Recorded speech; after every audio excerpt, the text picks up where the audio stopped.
Item ಯಾವುದೇ ಇರಲಿ try ಮಾಡಿ ಆಚಿ ಚಿಕನ್ ಮಸಾಲಾ. ಬೆಂಗಳೂರಿನಲ್ಲಿ ಮನಿ ಡಬ್ಲಿಂಗ್ ನೆಪದಲ್ಲಿ ಕೋಟಿ ಕೋಟಿ ದೋಖಾ ಮಾಡಿದ್ದಾರೆ. Crystal AI robot trending company ಇದು.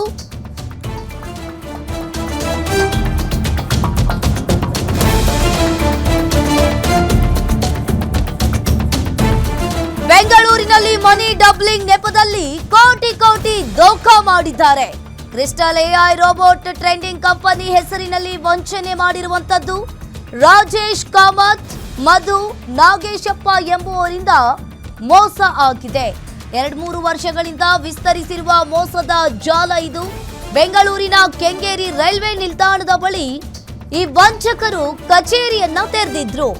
ಸಾರ್ವಜನಿಕರಿಂದ ಕೋಟಿ ಕೋಟಿ ಹಣ ಹೂಡಿಕೆ ಮಾಡಿಸಿ ಉಂಡೆನಾಮ ಹಾಕಿದ್ದಾರೆ.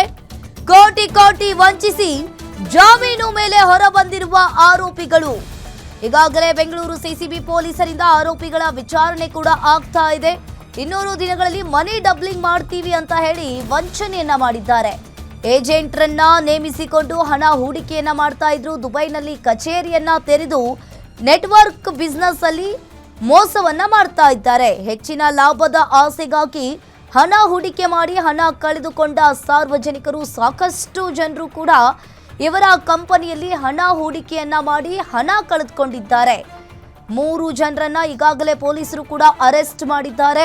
2-3 ವರ್ಷಗಳಿಂದ ಮೋಸದ ಜಾಲವನ್ನ ಕರ್ನಾಟಕದಲ್ಲಿ ಮಾತ್ರವಲ್ಲದೆ ದುಬೈನಲ್ಲೂ ಕೂಡ ಇವರ ಕಂಪನಿಯನ್ನ ವಿಸ್ತರಿಸಿದ್ದಾರೆ.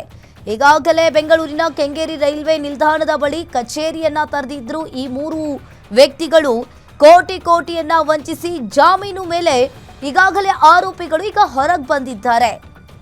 ಮನಿ ಡಬಲ್ ಮಾಡಿಕೊಡ್ತೀವಿ ಅಂತ ಹೇಳಿ ಸಾಕಷ್ಟು ಜನರಿಂದ ಹಣದ ವಂಚನೆಯನ್ನ ಮಾಡಿದ್ದಾರೆ. 200 ದಿನಗಳಲ್ಲಿ ಮನಿ ಡಬ್ಲಿಂಗ್ ಮಾಡ್ತೀವಿ ಅಂತ ಹೇಳಿ ವಂಚನೆಯನ್ನ ಮಾಡಿರುವಂತದ್ದು. ಒಬ್ರಲ್ಲ ಇಬ್ರಲ್ಲ ಸುಮಾರು 50ಕ್ಕೂ ಹೆಚ್ಚು ಜನರಿಗೆ ಮೋಸವಾಗಿದೆ. ಬರೋಬ್ಬರಿ 1800 ಕೋಟಿ ಅಕ್ರಮ ವ್ಯವಹಾರ ಮಾಡಿರುವ ಶಂಕೆ ವ್ಯಕ್ತವಾಗಿದೆ.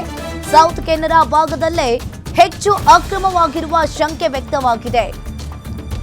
ಅರೆಸ್ಟ್ ಆಗಿ ಸದ್ಯ ಬೇಲ್ ಮೇಲಿರುವ ಆರೋಪಿಗಳು ಜಾಮೀನಿನ ಮೇಲಿರೋ ರಾಜೇಶ್ ಕಾಮತ್, ಮಧು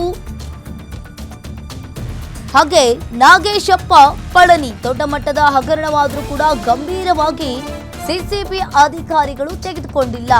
ಇವರು ಹಣ ಡಬಲ್ ಮಾಡ್ಕೊಡ್ತೀವಿ ಅಂತ ಹೇಳಿ ಸಾಕಷ್ಟು ಜನರಿಂದ ಹಣವನ್ನ ವಂಚನೆ ಮಾಡಿದ್ದಾರೆ. ಒಂದಲ್ಲ ಎರಡಲ್ಲ, ಸಾಕಷ್ಟು, ಒಬ್ರಲ್ಲ ಇಬ್ರಲ್ಲ ಸುಮಾರು 50 ಜನರಿಗೆ ಮೋಸವನ್ನ ಮಾಡಿರುವಂತದ್ದು. 1800 ಕೋಟಿ ಅಕ್ರಮ ವ್ಯವಹಾರ ಆಗಿದೆ ಅನ್ನೋದು ಈಗ ಕೇಳಿ ಬರ್ತಾ ಇದೆ. ನಿಮ್ಮ ಹಣವನ್ನ 200 ದಿನದೊಳಗೆ ನಾವು ಹಣ ಡಬಲ್ ಮಾಡ್ಕೊಡ್ತೀವಿ ಅಂತ ಸಾಕಷ್ಟು ಜನರಿಗೆ ವಂಚನೆಯನ್ನ ಮಾಡಿದ್ದಾರೆ. ಬೆಂಗಳೂರಿನಲ್ಲಿ ಕೆಂಗೇರಿಯಲ್ಲಿ ಇವರ ಆಫೀಸ್ ಇದೆ. ಜಸ್ಟ್ ಬೆಂಗಳೂರಿನಲ್ಲಿ ಮಾತ್ರವಲ್ಲದೆ ದುಬೈನಲ್ಲಿಯೂ ಕೂಡ ಇವರ ಆಫೀಸ್ ಇದೆ. ಏಜೆಂಟ್ರನ್ನ ನೇಮಿಸಿಕೊಂಡು ಹಣ ಹೂಡಿಕೆಯನ್ನ ಮಾಡಿಸ್ತಾ ಇದ್ರು. ದುಬೈನಲ್ಲಿ ಕಚೇರಿಯನ್ನ ತೆರೆದು ತಮ್ಮ ನೆಟ್ವರ್ಕ್ ಬಿಸ್ನೆಸ್ ನೆಪದಲ್ಲಿ ಮೋಸದ ಜಾಲವನ್ನ ಬಿತ್ತಿದ್ದಾರೆ. ಹೆಚ್ಚಿನ ಲಾಭದ ಆಸೆಗಾಗಿ ಹಣ ಹೂಡಿಕೆ ಮಾಡಿ ಸಾಕಷ್ಟು ಸಾರ್ವಜನಿಕರು ಕೂಡ ಹಣ ಕಳೆದುಕೊಂಡಿದ್ದಾರೆ. ಒಬ್ರಲ್ಲ ಇಬ್ರಲ್ಲ ಮೂರಲ್ಲ 50 ಜನರು ಇವರ ಕಂಪನಿಯಲ್ಲಿ ಹಣ ಹೂಡಿಕೆ ಮಾಡಿದ್ದಾರೆ.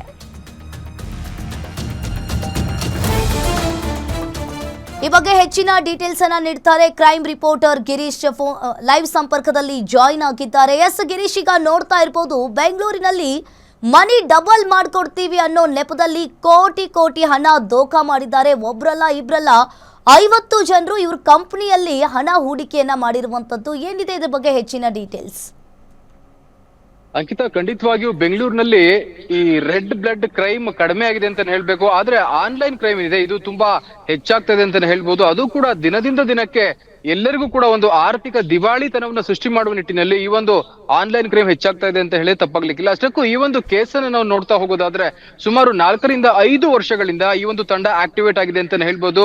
ರಾಜೇಶ್ ಕಾಮತ್ ಅನ್ನುವ ವ್ಯಕ್ತಿ ಏನಿದ್ದಾನೆ ಈತ, ಅದೇ ರೀತಿ ನಾಗೇಶಪ್ಪ, ಅದೇ ರೀತಿ ಪಳನಿ ಎನ್ನುವ ಸುಮಾರು 4ರಿಂದ 5 ಜನರ ಒಂದು ಗ್ಯಾಂಗ್ ಏನಿದೆ, ಇದು ಈ ಒಂದು ಕೃತ್ಯದಲ್ಲಿ ಭಾಗಿಯಾಗಿರೋದು ಮೇಲ್ನೋಟಕ್ಕೆ ಕಂಡು ಬಂದಿದೆ. ಇದರ ನಿಮಿತ್ತ ಸಿಸಿಬಿಯಲ್ಲಿ ಒಂದು ದೂರು ದಾಖಲಾಗುತ್ತೆ. ಆ ಒಂದು ದೂರಿನ ಅನ್ವಯ ಸುಮಾರು 1800 ಕೋಟಿಯಷ್ಟು ಈ 4 ರಿಂದ 5 ಜನ ಆರೋಪಿಗಳನ್ನಿದ್ದಾರೆ ಇವರು ವಂಚನೆಯನ್ನ ಮಾಡಿರೋದು. ಇವರ ವಂಚನೆಯ ಜಾಲ ಯಾವ ರೀತಿ ತಮ್ಮ ಮೋಡಸ್ ಆಫ್ ಆಪರೆಂಡಿಯನ್ನ ಮಾಡ್ತಿದ್ದು ಅಂತ ನಾವು ನೋಡ್ತಾ ಹೋದ್ರೆ, ಆನ್ಲೈನ್ ಕಂಪನಿ ಏನಿದೆ ಇವ್ರದ್ದು AI ಕ್ರಿಸ್ಟಲ್ ಟ್ರೇಡಿಂಗ್ ಅಂತ, ಅದರ ಮೂಲಕ ಸಾಕಷ್ಟು ಜನರಿಗೆ ಇನ್ವೆಸ್ಟ್ಮೆಂಟ್ ಅನ್ನ ಮಾಡುವ ರೀತಿಯಲ್ಲಿ ಇವರು ಮೊದಲನೇದಾಗಿ ಅವರಿಗೆ ಪ್ರಚೋದನೆಯನ್ನು ನೀಡ್ತಾ ಇದ್ರು.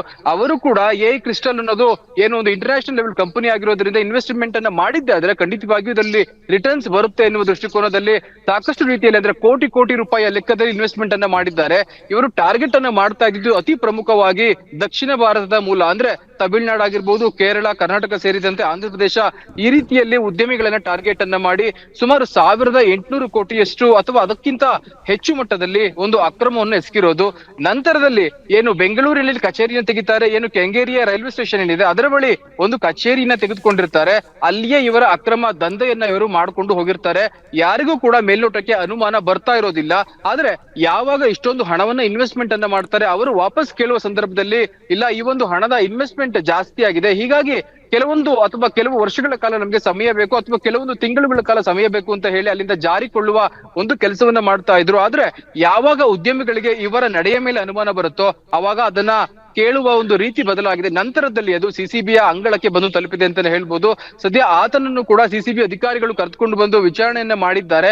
ಆತನು ಕೂಡ ಸಾಕಷ್ಟು ಮಾಹಿತಿಯನ್ನ ಕೊಟ್ಟಿದ್ದಾರೆ. ಆದರೆ ನನ್ನ ಬಳಿ ಯಾವುದೇ ರೀತಿಯ ಒಂದು ಹಣವಿಲ್ಲ ಎನ್ನುವ ಒಂದು ಮಾಹಿತಿಯನ್ನ ಸಿಸಿಬಿ ಅಧಿಕಾರಿಗಳಿಗೆ ಆತ ನೀಡಿದ್ದಾನಂತೆ. ಆದ್ರೆ ಸಿಸಿಬಿ ಅಧಿಕಾರಿಗಳು 1800 ಕೋಟಿ ಅಕ್ರಮದ ಕೇಸ್ ಏನಿದೆ ಇದನ್ನ ಅಷ್ಟು ಗಂಭೀರವಾಗಿ ತೆಗೆದುಕೊಂಡಿಲ್ಲ ಎನ್ನುವ ಒಂದು ಆರೋಪ ಕೂಡ ಕೇಳಿ ಬರ್ತಾ ಇದೆ ಅಂತಾನೆ ಹೇಳ್ಬೋದು. ಯಾಕಂದ್ರೆ ಸಾಧಾರಣವಾಗಿ ಆನ್ಲೈನ್ ಕ್ರೈಮ್ ಅಂತ ಅಂದ್ರೆ ಅದಕ್ಕೆ ಒಂದು ಸಂಬಂಧಪಟ್ಟಿರುವ ಇಲಾಖೆಯಲ್ಲಿ ಮೊದಲನೇದಾಗಿ ಕಂಪ್ಲೇಂಟ್ ದಾಖಲಾಗುತ್ತೆ.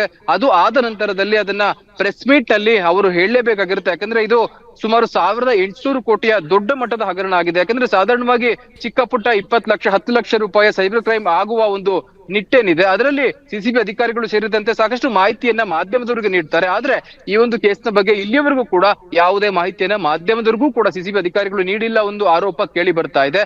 ಇನ್ನು ಈ ಬಂಧಿತ ಆರೋಪಿ ಏನಿದ್ದಾನೆ ಈತನ ಜೊತೆ ಸುಮಾರು 3 ರಿಂದ 4 ವಿರುದ್ಧ ಎಫ್ಐಆರ್ ದಾಖಲಾಗಿದೆ.